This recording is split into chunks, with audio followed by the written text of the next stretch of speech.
really pertinent information to share. So we invited Nick to campus. I wanted to just give you a brief background. I know he'll go into his background a little bit more, and we'd like to definitely have a dialogue here with lots of questions after he makes some preliminary comments. So Nick is an entrepreneur. He's founder and CEO of Saddle Peak Inc. that owns, he just told me, 40, is that correct?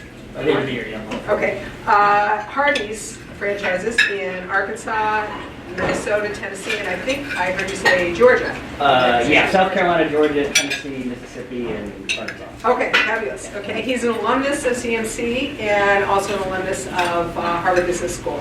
So thank you so much for coming, Nick, and I'll turn it over to you. Thank you.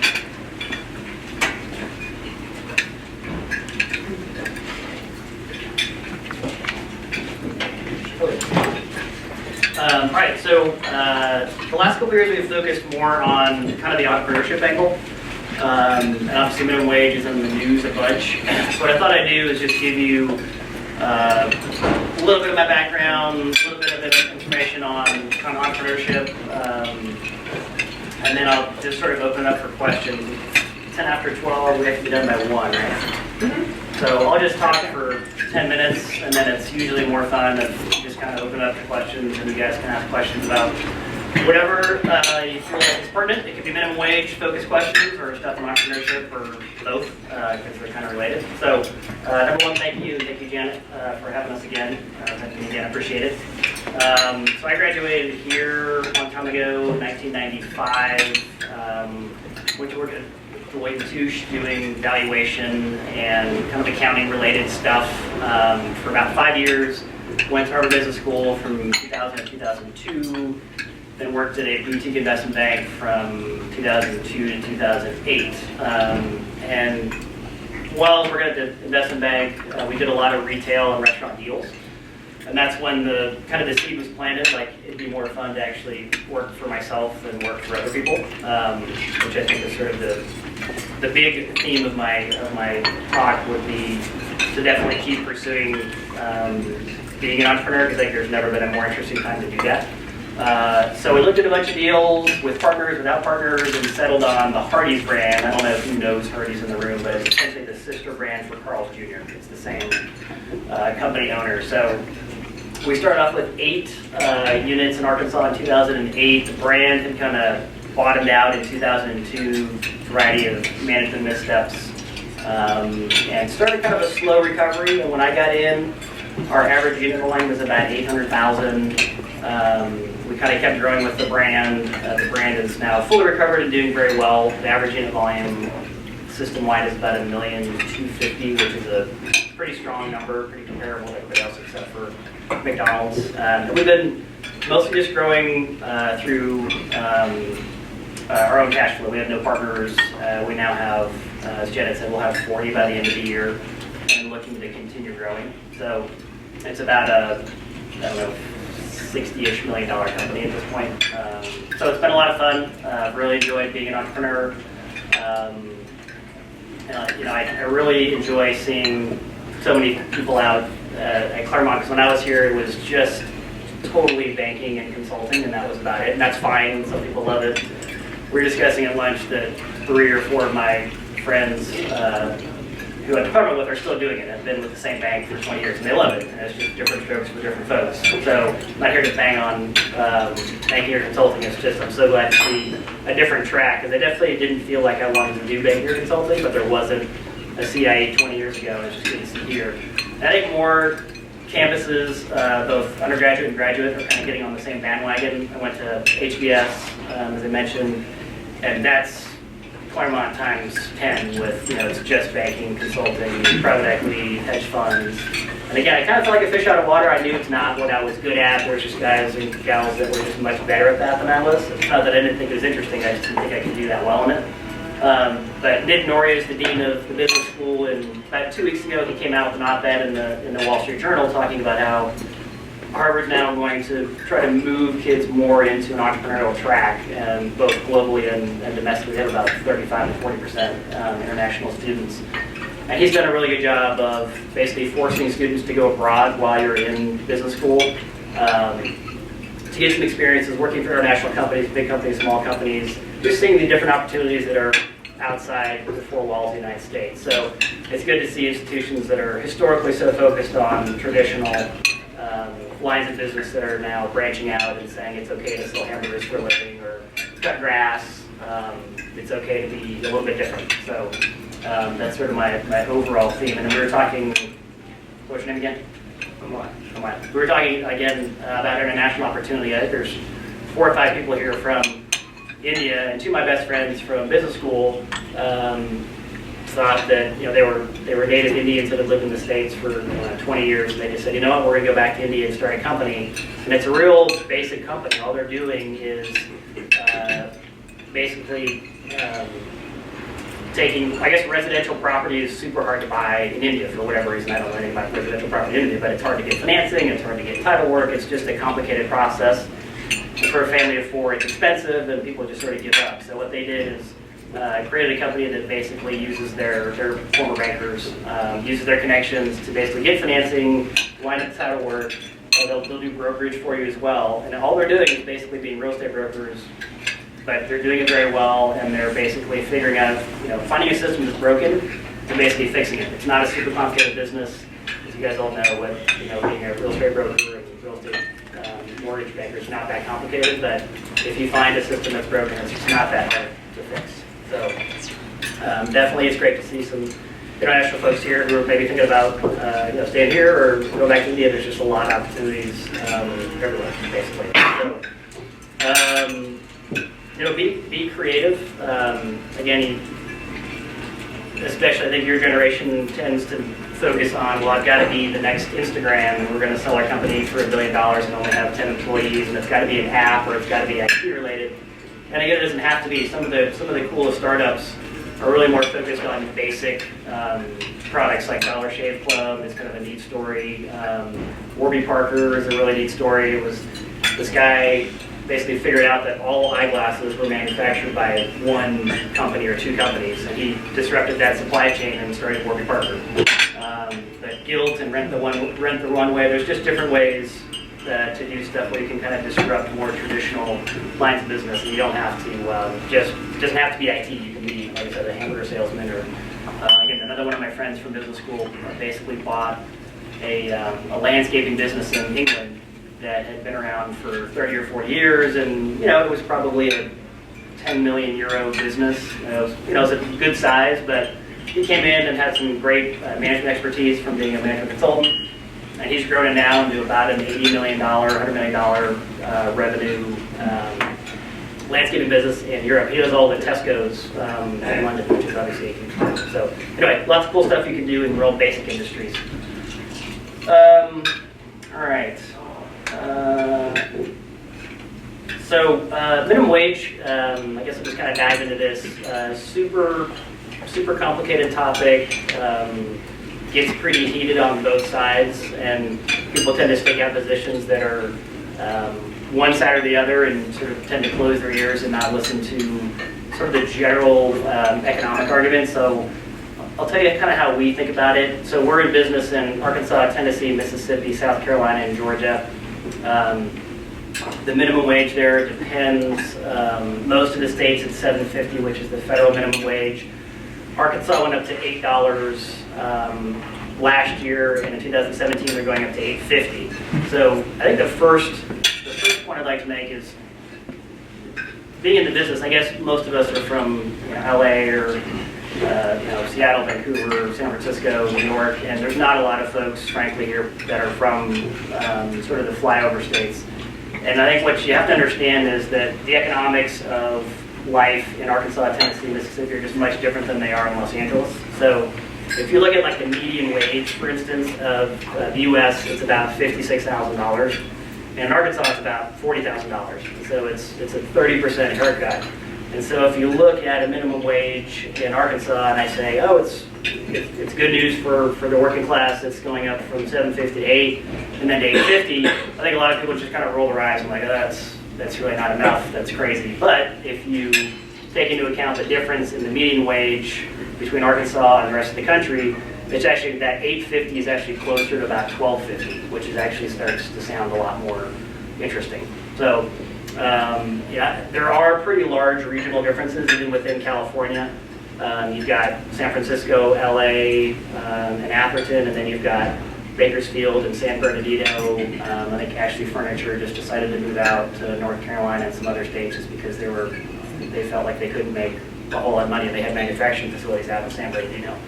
So a national minimum wage, having a floor is good. I think it's, my general opinion is it's better for states or cities to set, if they feel like they need to set a higher wage, I think it's better for cities or counties to set that wage, just because having a big hammer of a 12 or 14 or $15 an hour national minimum wage just completely ignores the economics of living in or running a business in Arkansas, Tennessee, and Mississippi. So that's sort of the first point. Second point is just you have to look at the economics of the actual businesses, and they're obviously wildly different for different industries. You know, pharmaceuticals, the EBITDA percentage is in the 25% range. Banking could be, 10 to 12%. There's just wildly different P&Ls and balance sheets for different industries.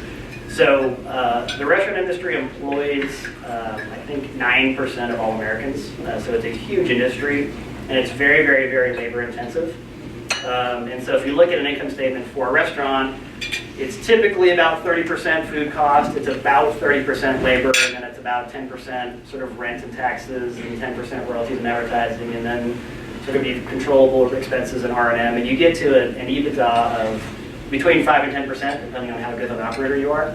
So if I've got a restaurant in Arkansas that has a $7.50 minimum wage, we tend to pay more. I can get into that in a little bit. We tend to pay more, but our labor percentage is about 30% all in. 2/3 of that is direct crew labor. So 20% of your overall sales is direct crew labor, the folks that are hourly. And we took that to $15 an hour. Yes, we probably get more sales because people have more money in their pockets, but you're going from call it an 8% EBITDA to -12 overnight, which is obviously not sustainable. And yes, we could raise prices, but then you're suddenly paying $13 or $14 for a fast food hamburger combo, and that becomes untenable for a lot of people.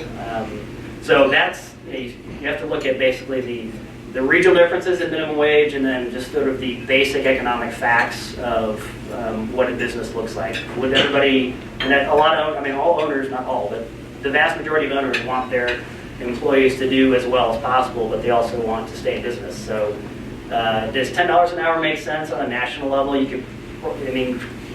It's pretty close, but again, if you look at the regional differences, even $10 starts to get a little difficult in some areas. The best number that I've heard on minimum wage, I've seen it both in conservative think tanks and progressive think tanks and journals, is if you take the average or the median wage for a particular city or a county and apply a 50% haircut, that's the best minimum wage for that particular area. So Seattle may have a median hourly wage of $30, and so a $15 an hour minimum wage in Seattle may work. But in Arkansas or Tennessee, the average or the median hourly wage is going to be closer to $14 or $15 an hour. And so $8.50 actually makes a lot of sense. So, we want our folks to do as well as possible. We pay more than minimum wage. We have a tiered wage program where basically instead of waiting for your boss, your manager, your district manager to sort of, see that you're doing a good job and give you a raise once a year, once every 6 months, we have a system where if you get cross-trained in different areas, if you want to do drive-through or what's called center post, which is sort of directing the whole restaurant, or baking biscuits, there's basically 8 different areas where you can get cross-trained, and you get a raise each time you get cross-trained and certified in that particular area. So instead of waiting for someone to anoint you with the raise, we give the opportunity for people to go out and get it. But that has different impacts, and Mark, you're probably you're well aware of this. As you raise the minimum wage, some businesses are just no longer tenable, and they have to lay off everybody. But also people get a lot more efficient. So before tiered wages, we would basically have on a busy shift 8 people working on a shift, and they're all making $8 or $8.25. But with tiered wages, you've got more people making more money, so you actually have more productive folks. You're now employing 6 people making more, so your total labor dollars are the same, but you're actually employing 2 fewer people. So what's the right answer? You have 6 people making more money, but you have 2 people that are not working at all. So that's sort of the trade-off that you have to think through. So, but our system, I think, works well. It encourages people to go out and get their raise and not just sit back and wait for them to be granted a raise. But we think that works pretty well for us. So that's sort of end of my prepared remarks. Again, I'd love a bunch of questions on minimum wage or whatever you guys think you want to talk about. So my question is if, what steps would you take to deal with the $15 minimum wage in terms of, because what I would imagine is that, like if you go to the grocery store, you're not going to have checkout clerks. It's going to be much more sort of self-checkout. Yep. And so what sort of steps will the fast food, do you see the fast food industry taking, especially in areas where there's a low cost of living? So there's a lot of work being done with apps, so you can order your food ahead of time and just go pick it up. Now you have to wait till the adoption rate is in the 60, 70, 80% range. And I don't know that everybody will have an app for every single restaurant they want to work. But it's happening in New York. There's a Hardee's franchisee in New York, and they now have a $15 an hour minimum wage. And he's really struggling, and he could possibly shut down. But he basically, his idea is, I'm just going to take everybody off the front counter, except for like one person. So we have sort of apps. You can do kiosks, but people are now using apps to sort of skip the kiosk. But you're slimming way down on your front counter staffing. There's work being done. Obviously, the voice recognition is developing pretty quickly with Siri and the Amazon person that talks at you. I don't really know what that person's name. But what's that person's name? Alexa. What is it? Alexa. Thank you. You'll get to a point probably in 3 or 4 years where you can eliminate your drive-through cashier, because you can talk into the speaker in the drive-through and it'll recognize what you're ordering and go from there. Now, I don't love that. I mean, it makes me a little bit uncomfortable to get to the point where you really have to start eliminating folks. And if minimum wage is in a reasonable range of 8, 9, 10, 11 bucks, I'd rather, all things considered, not do it. But if it gets to 15, you basically don't have a choice. You look at, you have a feeder position where basically someone has to take the hamburger and put it on the grill. You basically invent a machine that just has all the hamburgers, stacked up in refrigerated trays, and when the cash register hits the button for the 3rd pound combo, a 3rd pound just goes into the charbroiler automatically. So again, I don't like that solution necessarily. I do think that retail and restaurants in general are a great gateway for lower skilled employees. And when I worked at a restaurant, it's actually kind of a interesting, this is becoming a less interesting informal poll, but when I was growing up, everybody started working at a restaurant. So who has worked in a restaurant in their life before? There you go. This is becoming less interesting. So, when I was growing up, everybody started in the restaurant world, and that's wash dishes, and that's just kind of how people got started. And outside of kind of the big metropolises, it's still where most people get their kind of first job. I mean, we have, I just looked at the numbers this morning, about 50% of our employees are at the age of 16 to 20, and then it's like 25% are between 21 and 25, or 21 and 28, and then about 25% are over 28. So for us, it's still a spot where lower skilled folks are just getting started getting a job. This is what they're working on. So, but it's just technology is kind of the answer. So, what about the size of the restaurant? Will that impact the size of the facility? Yeah, I mean, it's more like casual dining has some of these big, like a Denny's or an IHOP having more servers. It becomes a problem whether they get tips, and so they can offset that a little bit. But for us, it's not a huge concern because most people kind of bust their own tables, and so and fast food, it doesn't really matter that much how big your restaurant is, because most folks are kind of busting their own tables and picking up their own food. It seems like you might be able to cut down, if you cut costs, you have a smaller facility. than you Yes. can, Yeah, your overall, because right now it costs about $800,000 to build a building, and it's another $500,000 in equipment, so it's about $1.3 million without worrying about buying the real estate. If you buy the real estate, it's another $300,000 to $800,000 for an acre of dirt. So you can be looking at $2 million of initial capital just to put up one restaurant. So it's an enormous investment, and yeah, to the extent you can build a smaller restaurant, that certainly helps.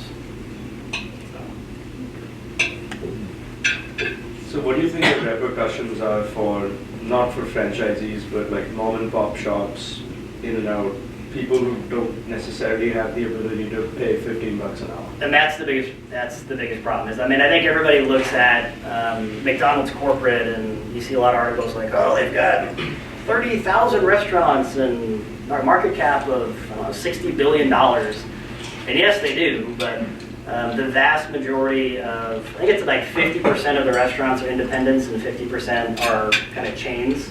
And even within, so if you're an independent, you're really in a bad spot. Like I'd be curious to see, as the minimum wage in Seattle is phased in, how that affects kind of the smaller operators. I think there are some breaks if you're fewer than 2, 3, 4 restaurants, but it's still a big number. And then even within the franchise world, you do have some of the advantages of a large franchisor corporation behind you, but there's like 130 Hardee's franchisees, and it's pretty evenly split. A third are just one restaurant. You're basically just buying a job. I mean, you're not getting rich owning 1, 2, 5, 10 restaurants. It's just kind of a job. A third are between 2 and 10, and a third are over 10. So even within the franchise world, it's still vast majority, probably 75% of the franchisees own 10 or fewer. And so again, you don't have a ton of capital to invest in technology, to buy the more expensive piece of real estate, which maybe gives you more business. It's a really thin margin business. So, but yeah, you're right. The mom and pops struggle exponentially more. So you've discussed that it's likely that a lot of jobs will then be replaced by mechanisms that can automate it. So for example, apps that can deliver food or self-checkout in supermarkets. So would you say that this discussion of a higher minimum wage is coupled with this kind of tech boom of a lot of apps coming out and the technology increasing at such an exponential rate? Is that beneficial for a lot of restaurants that might have to raise their minimum wage to a degree that they can't afford? Yeah, it can be. I think that the problem is the technology is not very well developed right now, and we're struggling as an industry with just the basic app. I mean, Chick-fil-A and McDonald's and Taco Bell have the best app, but they spent $10 million developing each one, and it's just the ROI has not been great. People it'll take a while to change behaviors, but eventually people will just sort of move all the way to apps, and that would be somewhat helpful. But the industry is incredibly fragmented. It's huge, but it's just very, very fragmented. And so you're sort of dependent on vendors or technology providers to give you one solution that works for fast casual, fine dining, fast food, casual dining. And so we're just a very fragmented industry that struggles, frankly, with technology. We're just not very good at it. So if you look at the sales per man hour, kind of gets a little bit nerdy, but it's a really good indication of how labor intensive your business is. So like grocery stores have a sales per man hour that's like $500 of sales per man hour.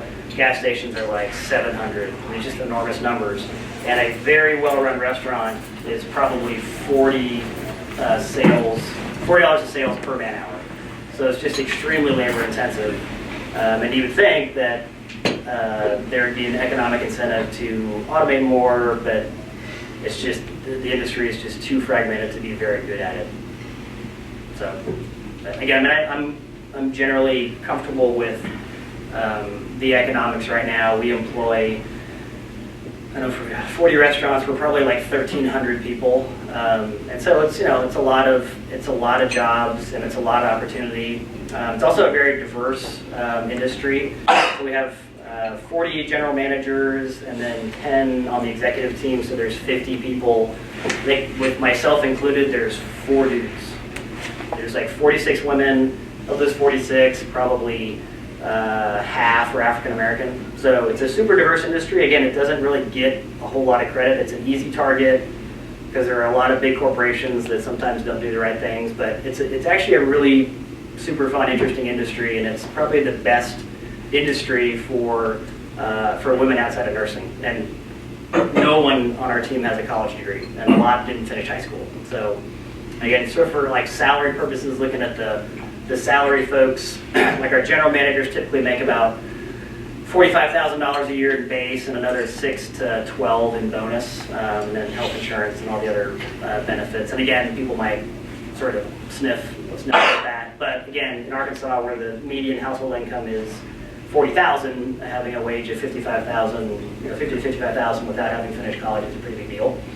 District managers will make 75 to 80 in bonus, another 10 to 25 depending on performance and how many restaurants they have. So the economics are really compelling, and a lot of restaurants can't promote people fast enough. So again, you may go in at a lower wage of $7.50, $8.50, $9, but the opportunities for advancement are quite good because the turnover is incredibly high.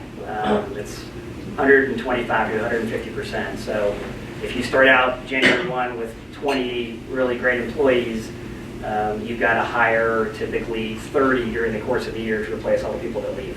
So again, it's more of an indictment on the restaurant industry than anything else, but it's something that the industry should be doing better at. But some of that turnover is just sort of natural. People want a part-time job, or they want it in college and they graduate, or they want a part-time job while their spouse is unemployed, and their spouse gets a job and they quit. So some of that's probably half of that is just sort of natural unemployment. Half of that is the industry has to do a better job of communicating the ability to get jobs as a general manager and a district manager, and just the different levels of opportunity. So, go back here. In general, what would you say the consensus of employees is about raising minimum wage? Because then I don't think about all like the high-level repercussions that we've been talking about. Right. They probably know that if you have to pay people more, people are going to be let off. So there's opportunity for more money, but also a lot of them might lose jobs. Yeah, I mean, if you asked 100 people, they'd all raise their hand and say, yeah, I'd like to make more money. And they probably, this is sort of a broad statement, but they're probably not thinking about the longer term impacts of how that works. Now, the interesting thing is there's a lot of studies that show people want to make more money, but they're also super concerned with how much the other guy or gal makes. And so when you've been at a restaurant for 2 years and you've gotten a raise from, you started out at $7.25 and now you're at $10.25, and then the minimum wage for the state goes up to $10, and then the new guy comes in making $10 and you've been there for 2 years and you're making $10.25, you're like, ugh, well, this sucks. It's no good. And so yes, people don't make more money. They're also concerned about how much the other guy makes. And I think most people have a pretty healthy level of self-confidence, and so they feel like they're not going to be the ones that get fired or let go, or their hours are reduced. So there's another question. Where do you see McDonald's in the next 10 to 20 years? I honestly thought they were in a lot of trouble just because it's been interesting to watch the rise of the foodie culture and all the chef shows, and I mean the amount of stuff that you can get online and the number of different types of restaurants and food trucks, it's awesome. I mean, the explosion in choice in the last 10 years has been really phenomenal.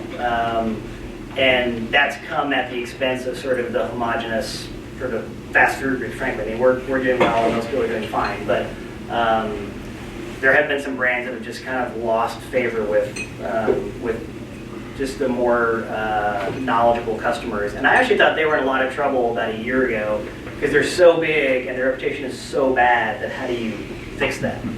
I mean, I obviously own a competing brand, but I hadn't been to McDonald's to eat. I get like an iced coffee, or my kids will get some of their crap. But I thought they were in real serious trouble. But they changed it around with something as simple as all-day breakfast. It's like, oh, it's genius. I mean, it's great. It is genius for a large company, but it's just they seem to be doing much better. Like another brand is Arby's. I didn't eat an Arby's in forever. It just was like, it's all roast beef and it's just so weird. People are eating less red meat and eating more chicken. You're just like, who would eat at Arby's? They've had an amazing run over the last like 4 years. Super young, energetic CEO, and he's done a great job. And now it's not like the healthiest brand in the world, but they're actually doing really well. So stuff is hard to kill. Stuff is stickier than you think. So, but I mean, they'll be fine. But they do have to evolve because people are just getting smarter about what they eat. That brings up another point I'll just sort of mention quickly is everybody talks about all natural and organic, and we try to be, we're a pretty small chain. There's like 25,000 McDonald's and 6,000 Wendy's, Burger Kings, and Taco Bell's. Combined Hardee's and Carl's, there's only like 3,000 in the US. Excuse me. And so, all right, we'll try the turkey burger. Pretty good product. Sold about 10 or 15 a day. We dropped it at Hardee's in the Southeast. We sold like 0 a day. No one wants turkey in the Southeast. And then we tried the all-natural burger, which is really cool. And there's actually not enough supply in the U.S. to supply even our smaller chains. We had to go to Tanzania to get all-natural beef. And I thought it was a great idea. I thought we'd hit a home run. We'd connect with millennials or Generation Z, or you guys are Z, right? Is that right? Whatever's younger than millennials is what you are. So we thought it'd be a home run, and it's been okay at Carl's Jr. because west of Mississippi is just a little more health conscious, but it's been a complete and total bust. And you'll have to delete this part from the camera. I'm not supposed to say this on camera, but it's just been a dud in the Southeast and in the Midwest. People just don't care for it. So you think you have an idea, and you think you're ahead of the curve with more knowledgeable consumers and people who are interested in organic and all natural. And it's been a complete dud, so kind of bummer. We thought we had something, but you never know. I have a question about what are the operating savings from like running let's say a large group of Hardee's versus like someone who runs a singular, they have just one franchise. Are there big economies of scale? They're not as big as you'd think. It's mostly in the overhead. So if you have, and it's just sort of like, it's more like the ease of operation. So if I have 10 restaurants, and this is actually where you see a lot of people fail, is they go from 3 restaurants and they can do it just, husband, wife, whatever. We can figure this out. We will kind of power through the technology issues. And then they get to 10 and it becomes a little bit overwhelming, and they try to go from 3 to 5 to 10 to 20. And that's when actually a lot of people fail and go bankrupt because they make the wrong HR hire or make the wrong IT hire. So the bulk of the savings is in kind of your overhead. So your G&A, your travel, your accounting, your legal, all that stuff is typically about 5% of sales, district manager salaries, all that stuff. If you run 50, 60, 100, you can get it down to maybe 4% or 3.5%. So, but your food cost is your food cost, your labor is your labor. So there's really not a ton. You're just making, you make a little bit from 40 restaurants instead of a little bit from 10 restaurants. So it's just being bigger. Do you really think there's going to be a trend towards mobile apps actually being able to be the main way that people actually buy food? Or just in general for the on-demand delivery startups, what do you think the trend is for that? Yeah, so Carl's is now starting a test in Bakersfield and Santa Monica with, I think it's DoorDash. Yeah. I think it's going pretty well. I think that's interesting. I mean, the problem is hamburgers don't travel that well. That's sort of my concern. I mean, when you order, like you get a pizza and it's the pizza. But you have a hamburger and it's like, you hit traffic or, it takes probably 20 minutes to order it. And it just kind of, it sits in the box, and to me it's not the same as eating it right when it comes out from behind the counter. So I have a little bit of concern for that, but the initial test is going well. And it's sort of like, you guys probably don't, I know you for sure do not remember having to go into a gas station and pay the dude $20 behind the counter, but they used to be able to pay for gas. And when they had the card readers come out at the pumps, everybody said, whoa, they're never going to come in and buy candy and soda and cigarettes. And that was a big backlash. But now, if you go to a gas station and you have to go inside and actually talk to a person, you're going next door because you don't want to do that. And people still go and buy cigarettes and candy and that stuff. So eventually people will get comfortable with having their different apps for their different, Taco Bell, Wendy's, McDonald's, Applebee's, and they'll do the app, and that'll be helpful. you think that they'll be aggregated in some way though eventually, so that you don't have to go to each individual app for McDonald's? I'm not smart enough to know. You would think so, but then everyone's got their loyalty programs and everyone's got their different architecture, and you would think at some point, but I don't know. So there'll probably be some common architecture people will coalesce around eventually, but I don't know right now. So, but I think most people tend to pick 2 or 3 different restaurants anyway that they frequent more than, even once a week. So it may not be as big an issue as it is. What do you think are the biggest threats to your industry? And we've talked about minimum wage, so that might be one, but what other things do you worry about? Like excessive regulation, and not diving into the politics of voted for Democrats and Republicans and way more Democrats than Republicans, but the current incarnation of the National Labor Relations Board is just obsessively pro-union, and unions would be a total disaster in the restaurant industry. I would sell my business if unions came into the restaurant industry. It's just, it's that chaotic. And so the National Labor Relations Board is currently in a lawsuit with McDonald's. It's called the joint employer rule. And what the NLRB is basically saying is that the McDonald's franchisor is the same employer as the franchisee. I know this is a little arcane, but it's just such an outrageous issue that it's actually super important. So what they're basically saying is that McDonald's exercises so much control over each of their franchisees that they're essentially the same person. Which if you're on my side is totally inane, because we get products from them and that's really some marketing from them. That's about it. Like, they don't care who I hire, they don't care who I fire, they're not in my business at all. And so it's just a totally, it's basically, the idea behind the lawsuit is to declare that McDonald's and all the franchisees are the same employer, so that it's easier for unions to negotiate with McDonald's corporate, and then McDonald's corporate says, since they are the joint employer, that union is then now the de facto union for all their franchisees. Because it's too hard to, it's basically, if you're a union shop, if you're the SEIU, it's too hard to go into each individual franchisee and organize a union. It's just completely uneconomical. I mean, they have budgets just like everybody else. And like I said, the vast majority of this industry is fragmented, 1, 2, 5 unit franchisees. And so they're trying to make it easier to basically unionize restaurants.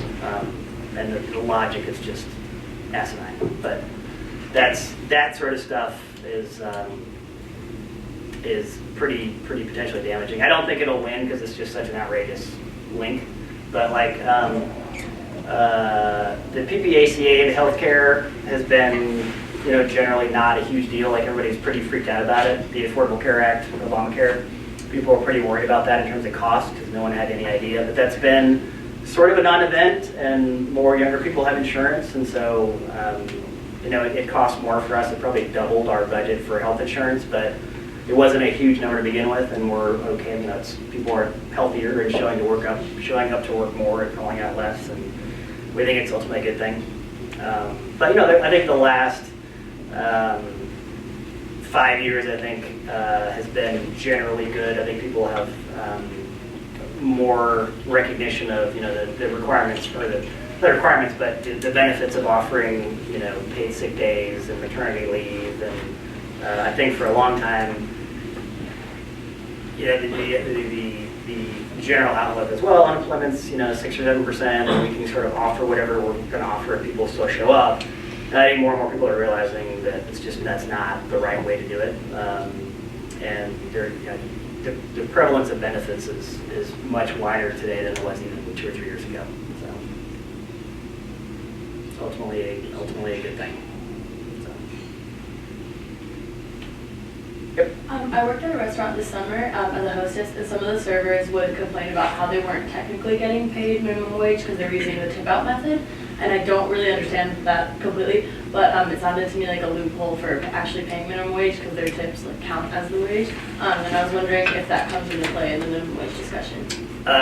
So it's called tip credit. Okay. And basically, so the minimum wage is whatever, $10, and then for casual dining or wherever you have tips, you can basically deduct the tips that they make from their minimum wage, and so they were actually making like $2 an hour, and then they get, so I agree, it's kind of a loophole.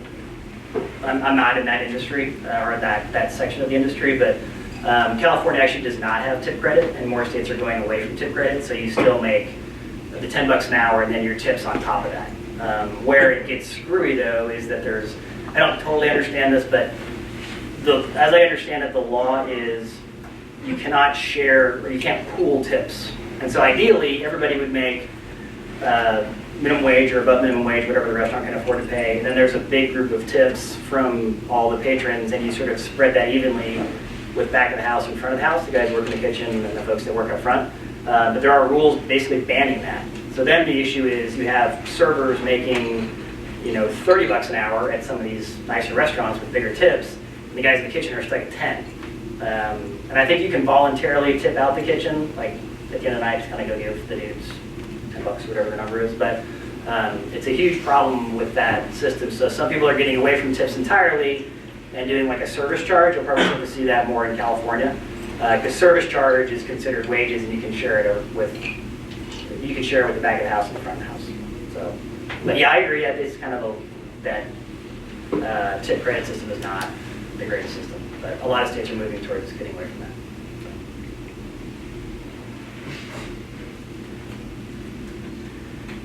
Any more questions? Okay, very good. Thank you so much. Cool. Thanks very much.